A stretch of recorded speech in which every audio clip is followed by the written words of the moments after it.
माझे नाव अजय. माझे लग्न होऊन नुकताच 1 महिना झाला होता. माझ्या बायकोचे नाव अंजली होते. अंजली ही दिसायला खूप सुंदर आणि बोलायला अगदी मनमोकळी होती. आमच्या दोघांचे अरेंज मॅरेज झाले होते. जेव्हा मी अंजलीला पाहण्यासाठी गेलो होतो, तेव्हा पहिल्यांदाच ती माझ्या डोळ्यात फिक्स झाली होती. कारण तिच्या शरीराची बनावटच तशी होती. तिची हाईट ही 5 फूट 4 इंच, बाकी 34 आणि 28 अशी होती. जेव्हा आमच्या एकमेकांच्या पाहण्याचा प्रोग्राम होता, त्यावेळेस एक बाई अंजलीपेक्षाही त्या घरात सुंदर दिसत होती. नंतर मला समजले की ती बाई अंजलीची मावशी होती. तिच्याही शरीराची बनावट ही अंजलीपेक्षा डॅशिंग होती. मग लग्नानंतर जेव्हा आमच्या मधुचंद्रेच्या रात्रीची वेळ झाली होती, त्यावेळेस अंजली ही न घाबरता डायरेक्ट माझ्याजवळ येऊन बसली. मला असं वाटत होतं की या अगोदर तिच्या अशा अनेक रात्र निघाल्या असाव्यात. पण ती माझी चुकीची शंका निघाली. कारण ज्या वेळेस मी अंजलीसोबत भरभरून प्रेम करू लागलो होतो, त्याच वेळेस मला तिच्या त्या ठिकाणाचा आनंद असा मिळत होता की ते मी तुम्हाला शब्दातही सांगू शकत नव्हतो. कारण जी मजा नवीन गाडी चालवण्यात येत होती, त्यावरून मला समजले होते की माझ्या हातात आलेली गाडी ही सेकंड हँड नव्हती. मग अंजलीने हळूच आपल्या अंगावरील कपडे बाजूला ठेवले आणि तिच्या समोरचे दृश्य पाहून मी माझे भानच हरपलो. कारण माझ्या आयुष्यातला हा पहिलाच प्रसंग होता की जो मी इतक्या जवळून पाहिला. मग मी व अंजलीने मधुचंद्र रात्रीचा भरभरून आनंद घेतला. त्यामुळे अंजलीने माझ्या मनात तिच्यासाठी एक वेगळीच जागा केली होती. सकाळी आम्ही दोघंही उशिराने उठलो. घरातील सर्व मंडळी ही बाहेरगावी गेली होती. तेव्हाच अंजलीच्या आईचा फोन तिच्या मोबाईलवर आला. मग त्या दोघांमध्ये अर्धा तासापर्यंत गप्पा चालल्या. त्यानंतर अंजली ही आमच्या बेडरूमच्या दाराजवळ येऊन उभी राहून मला सांगू लागली, "अजी सुनते हो, हमारे गांव के नज़दीक मेला भरा हुआ है.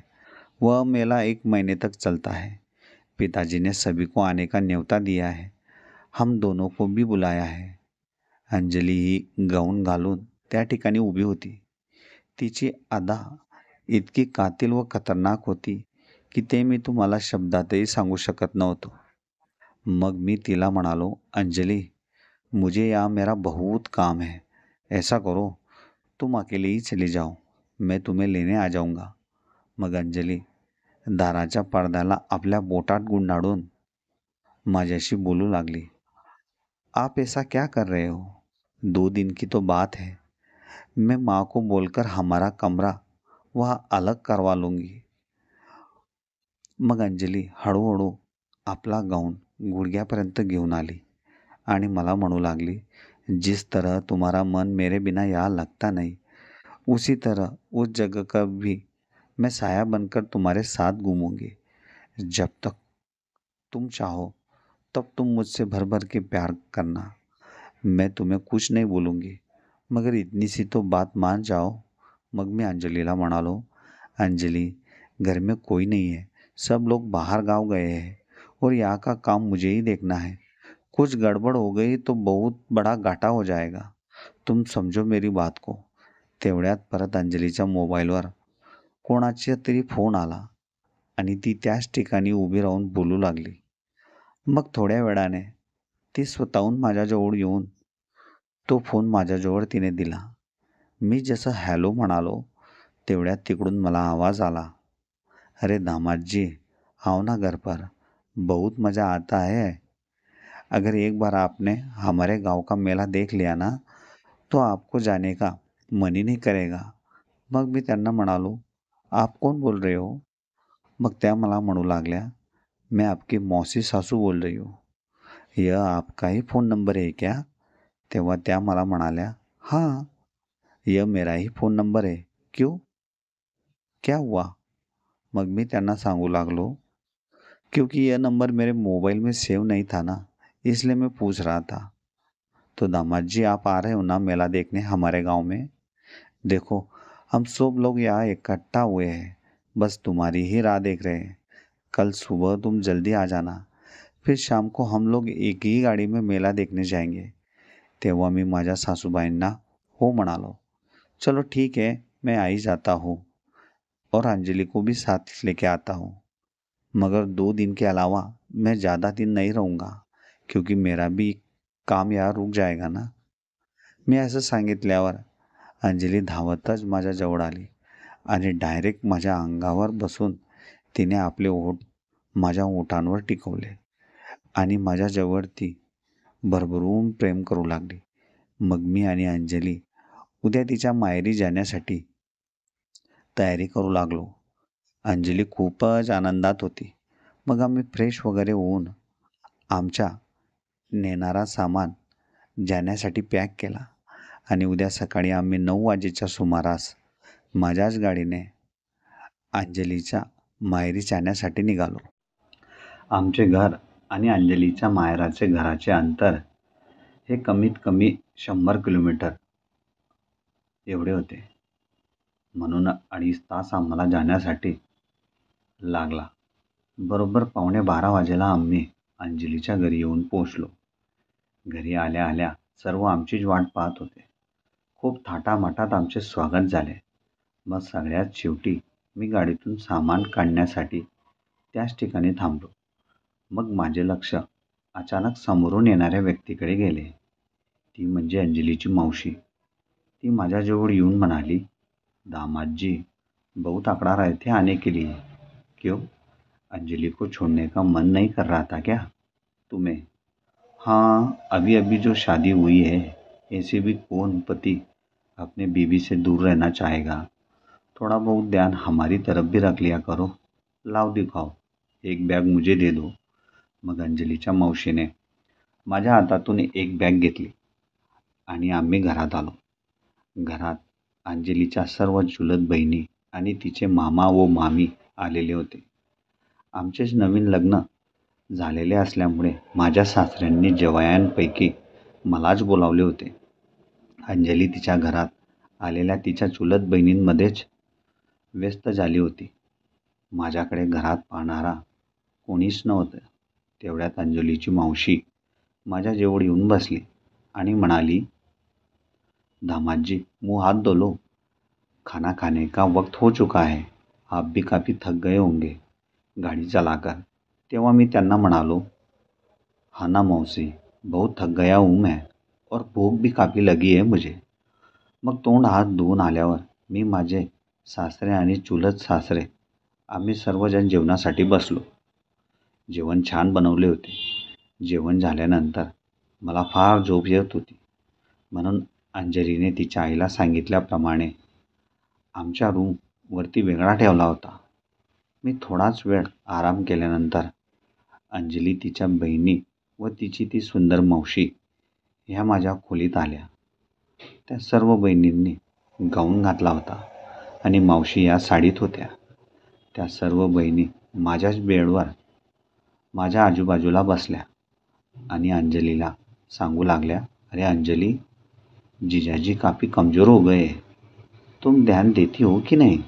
तेव्हा अंजली म्हणाली, मेरी इनके ऊपर बराबर ध्यान है, इनको वक्त पर खाना भी देती हूँ और जो खाना इन्होंने खाया है वह निकालने का भी तरीका मैं इनको समझाती हूँ. तेव्हा अंजलीची लहान बहीण त्यांना विचारू लागली, दीदी मुझे भी बताओ ना वह तरीका जो खाना खाने के बाद पति अपने बीबी के साथ करता है.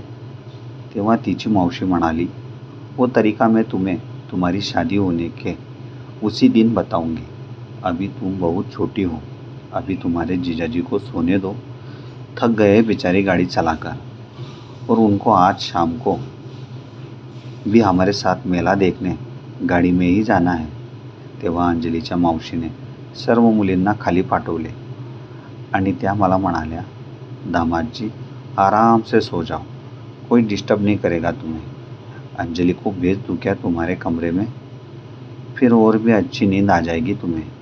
तेव्हा मी त्या मावशींना म्हणालो, नहीं, अभी मत भेजो उसको, कोई काम नहीं है.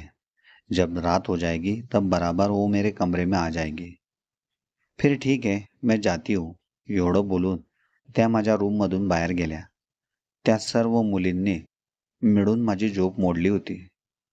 म्हणून मी यावेळेस न झोपता मोबाईलच पाहत राहिलो. मग थोड्याच वेळाने अंजलीची लहान बहीण पूनम ही तिच्या बहिणीला न सांगता माझ्या रूममध्ये आली. तिचेही वय लग्नाचे झालेलेच होते. तिच्यासाठी तिचे आई वडील चांगले स्थळ पाहत होते. मग मी तिला म्हणालो, क्या हुआ पूनम, तुम्हारी कोई चीज तुम यहाँ पर भूल गई हो क्या, क्या और कुछ काम था? तेव्हा पूनम मला म्हणाली, जीजाजी सच में बताओ ना, खाना खाने के बाद हर पति अपने पत्नी के साथ क्या करता है? क्योंकि कुछ ही दिनों में मेरी भी शादी हो जाएगी. अंजलि दीदी खाना खाने के बाद ऐसा क्या काम करती है जिससे तुम खुश हो जाते हो? तेव्हा मी पूनमला म्हणालो, तुम्हें सच में जानना है, मगर मेरा दिल नहीं मान रहा है क्योंकि तुम अभी छोटी हो. मग पूनम मला म्हणाली, मैं अभी छोटी हूँ, मैं पूरी 22 साल की हो चुकी हूँ. तेव्हा मी पूनमला म्हणालो, अच्छा बाबा, गलती हो गई मुझसे, तुम काफी बड़ी हो गई हो. तेव्हा मी पूनमला सांगितले, पूनम, अगर तुम्हें यह बात जाननी है तो तुम पहले दरवाजा बंद करके आओ. अगर कोई हमें देख लेगा तो हंगामा खड़ा हो जाएगा, क्योंकि यह काम बंद दरवाजे में ही करते हैं. पूनमने पटक्यात उठून धार लावला आणि ती माझ्या जवळ येऊन बसली. पूनमने यावेळेस गाऊन घातलेला होता. ती दिसायला सुंदर होती, पण शरीराने अंजलीपेक्षा कमजोर होती आणि मलाही माझ्या हातात आलेली संधी सोडायची नव्हती. कारण ही अशी संधी होती की ती स्वतःहून माझ्याजवळ चालून आलेली होती. मग पूनम मला म्हणाली, बताओ ना जीजाजी, क्या करना होता है, टाइम वेस्ट हो रहा है मेरा भी. तेव्हा मी पूनमला म्हणालो, अरे ये कोई खाने की चीज़ नहीं है, उसे धीरे धीरे करने में ही मज़ा आता है, नहीं तो कोई फ़ायदा नहीं. तेव्हा पूनम मला म्हणाली, ठीक है, फिर मैं अपनी आंखें बंद कर लेती हूँ, तुम्हें जो करना है वो तुम आराम से करो. मग पूनमने आपले डोळे आता बंद केलेले होते. मग मी जेव्हा पूनमचा हात माझ्या हातात घेतला तेव्हा पूनम फार हसू लागली होती आणि ती म्हणाली, जीजाजी ऐसे मत करो, बहुत गुदगुदी हो रही है. तेव्हा मी पूनमला सांगितले, यह तुम्हारा पहला ही अनुभव है, इसलिए स्टार्टिंग में तुम्हें कुछ अलग महसूस होगा, डरो मत. मग मी माझा हात पूनमच्या चेहऱ्यावर फिरू लागलो. तेव्हा पूनम आपली मान वाकडी तिकडी करू लागली. आता तिच्या श्वासांचाही वेग वाढला होता. तिचे अंग थरथरत होते. मग मी माझे ओठ पूनमच्या ओठांपर्यंत नेले. माझेही गरम श्वास पूनमच्या गालाला स्पर्श होऊ लागले होते. मग मी पूनमच्या अशा ठिकाणी स्पर्श केला ते मी तुम्हाला शब्दातही सांगू शकत नाही. मग पूनमच्या मनात एक वेगळीच फिलिंग माझ्याबद्दल निर्माण झाली. आम्ही दोघे एकमेकांच्या मिठीत घट्ट सामावून गेलो. मग पूनमने हळूहळू आपला गाऊन वर करून गुडघ्यापर्यंत आणला आणि ते दृश्य पाहून मी आश्चर्यचकित झालो. कारण असं तर अंजलीही करत नव्हती. पण इतकी जागरूकता पूनमच्या डोक्यात कशी आली याचाच विचार मी करू लागलो होतो. पूनमला फार घाई झाली असल्यामुळे तिने आपले ओठ माझ्या ओठांवर टिकवले आणि तब्बल अर्ध्या तासापर्यंत आम्ही एकमेकांच्या ओठांचा रस चाखला. माझ्यामुळे पूनमला फारच आनंद येऊ लागला होता. मग मी आणि पूनम आम्ही हळूहळू आमच्या अंगावरील कपडे बाजूला केले आणि दिवसाला जेव्हा मी पूनमचे समोरचे दृश्य पाहिले तेव्हा मी तुम्हाला शब्दातही ते सांगू शकत नव्हतो, असे ते दिसत होते. मग मी आणि पूनम 5 वाजेपर्यंत एकमेकांसोबत भरभरून प्रेम करत राहिलो. तेव्हा पूनम मला म्हणाली, तो जीजाजी यह बात होती है खाना खाने के बाद, मगर बहुत मज़ा आया सच में, मुझे भी पतिदेव तुम्हारे जैसे ही मिलने चाहिए. तेव्हा मी पूनमला म्हणालो, हर आदमी एक जैसा नहीं होता, सब में अलग अलग पावर भगवान ने दी है, इसलिए शादी सोच समझ कर ही करना, नहीं तो कोई और मिल गया तो पूरी जिंदगी भर सर पर हाथ रख कर सोओगे. तेव्हा पूनम मला म्हणाली, नहीं जीजाजी, इस बात का तो मैं पक्का ध्यान रखूंगी, क्योंकि ये आखिर मेरी जिंदगी का सवाल है. मग पूनम माझ्या रूममधून निघून बाहेर गेली आणि बाहेर जाता जाताही तिच्या चेहऱ्यावर एक स्माईल होती. कारण तिच्या मनात जो प्रश्न उद्भवलेला होता त्याचे उत्तर मी तिला खूप जवळून दिले होते. मग अर्ध्या तासांनी अंजली ही मला फ्रेश होण्यास सांगण्यासाठी आली होती. कारण आम्हाला संध्याकाळी 6 वाजेला जत्रेला जाण्यासाठी निघायचे होते. वरच्या रूममध्येच अटॅच बाथरूम असल्यामुळे काही प्रॉब्लेम नव्हता. मी अंजलीला सांगितले, 10 मिनटात मी खाली येतो, तुम नीचे जाओ, मैं अभी फ्रेश होकर आता हूँ. मी फटक्यात तयार होऊन एकदम सुंदर फॉर्मल ड्रेस घालून खाली आलो. घरासमोर गाडी उभीच होती. घरातील सर्व बायकाही तयार झाल्या होत्या. त्याही गाडीजवळ येऊन उभ्याच होत्या. फक्त अंजलीच्या मावशीची सर्वजण वाट पाहत होते. पूनमनेही फार सुंदर ड्रेस घातला होता, म्हणून तीही फार सुंदर दिसत होती.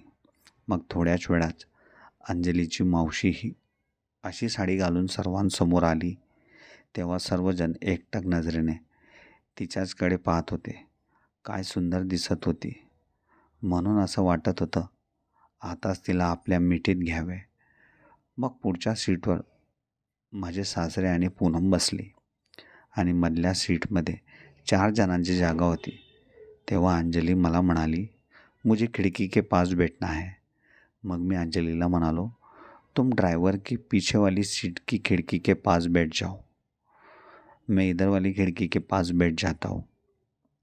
मग माझ्या शेजारी अंजलीची मावशी बसली आणि तिच्या शेजारी तिची मोठी बहीण बसली. बाकी सर्व मुली व बायका ह्या मागे बसल्या. गाडीत सर्वजण बसल्यानंतर ड्रायव्हरने गाडी चालू केली. मग आम्ही जोराची छत्रपती शिवाजी महाराज यांची गर्जना करून जत्रेत जाण्यासाठी निघण्याची तयारी केली. माझ्या सासरवाडी ते जत्रेचे अंतर एक कमीत कमी 42 किलोमीटर एवढे होते. तरी आम्हाला त्या ठिकाणी जाण्यासाठी 1 तास तरी लागणार होता. मागच्या सीटवर बसलेल्या सर्व मुली गाडीत सुरू असलेल्या टेप रेकॉर्डरसोबत जोरजोराने गाणे म्हणत होती आणि इकडे मी माझा मोबाईल काढून त्यात यूट्यूबवरील व्हिडिओ पाहत होतो. मधल्या सीटमध्ये आम्ही 4ही जण एकाच साईजचे असल्यामुळे आम्हाला बसायला थोडा त्रास होत होता. मग मी माझा हेडफोन काढून तो कानात लावला आणि बाहेरचा आवाज बंद करून मी मोबाईलचा आवाज ऐकू लागलो. मी यावेळेस शॉर्ट्स व्हिडिओ पाहत होतो. आमच्या गाडीने वेगही पकडला होता. हळूहळू उजेड संपून अंधार झाला होता. मग अचानक मी ज्या शॉर्ट्स व्हिडिओमध्ये रमलो होतो तो व्हिडिओ माझ्या शेजारी बसलेल्या अंजलीच्या मावशीही पाहत होत्या. तिच्या मावशी या दिसण्यात आणि शरीरात खूपच डॅशिंग होत्या. मग एक वेळेस व्हिडिओवरती स्लाईड करतेवेळी अचानक ॲडव्हर्टाईजमध्ये एक वेगळाच व्हिडिओ सुरू झाला. त्या व्हिडिओमधील दृश्य असे दिसत होते की ते मी तुम्हाला शब्दातही सांगू शकत नव्हतो. आणि तोच व्हिडिओ मावशींनी सुद्धा माझ्या मोबाईलवर पाहिला. मला या गोष्टीची भानच नव्हती की माझा मोबाईल ही कोणीतरी पाहत आहे. तेव्हा ती मावशी हळूच माझ्या कानात म्हणाली, जो वीडियो अभी हम लोग देख रहे थे वह दोबारा देखने को मिल सकता है क्या? मग मी आश्चर्याने मान ओढवून मावशीकडे पाहू लागलो. त्या माझ्याकडे पाहून हसत होत्या. मग मी त्यांना म्हणालो, वो वीडियो नहीं था, वह एक एडवर्टाइजमेंट आई थी. अगर ऐसी एडवर्टाइजमेंट दोबारा आती है तो मैं आपको टच करके बताऊंगा. तेव्हा मावशी मला म्हणाली, क्या बेहतरीन एडवर्टाइजमेंट थी. ऐसे लग रहा था कि कोई रियल में मेरे सामने ऐसी चीज़ कर रहा होगा. आता गाडीमध्ये पूर्णपणे अंधार होता. मग मावशींनी बॅक सीटवरून आपला हात पुढे आणला आणि डायरेक्ट माझ्या मांडीवर ठेवला. त्यांच्या हातांचा स्पर्श माझ्या मांडीला होताच माझ्या पोटातही गुदगुद्या होऊ लागल्या. मी एक वेळेस त्यांचा हात माझ्या हाताने बाजूला केला, तरी वारंवार मावशी त्याच ठिकाणी त्यांचा हात ठेवत होत्या. मग मी मोबाईल बंद करून हाताची घडी घालून त्या ठिकाणी बसून राहिला. मग मी माझ्या बोटांचा स्पर्श मावशीच्या पोटाला करू लागला.